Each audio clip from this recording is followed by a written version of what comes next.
చేసిన ఒకసారి మైక్లో చెప్పు. ఎవరైనా ఉంటే అందరు రావాలని పూజ స్టార్ట్ అవుతుంది.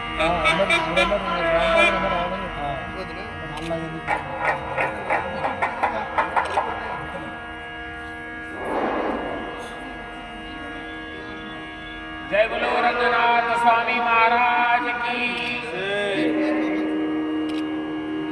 అందరికీ ఉగాది శుభాకాంక్షలు.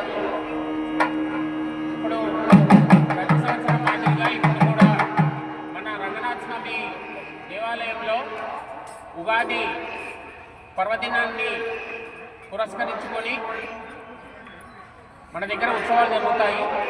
ఈ ఉత్సవాలు ఉదయము స్వామివారి అభిషేకంతో ప్రారంభమవుతాయి. అందరికీ తెలిసిన విషయమే. అట్టి అభిషేకము ప్రారంభము కాబోతుంది. దయచేసి అభిషేకంలో పాల్గొనే వాళ్ళు, గ్రామస్తుల భక్తులు విచ్చేసి పూజలో పాల్గొని దేవుని కృప పాత్రలు కావాలని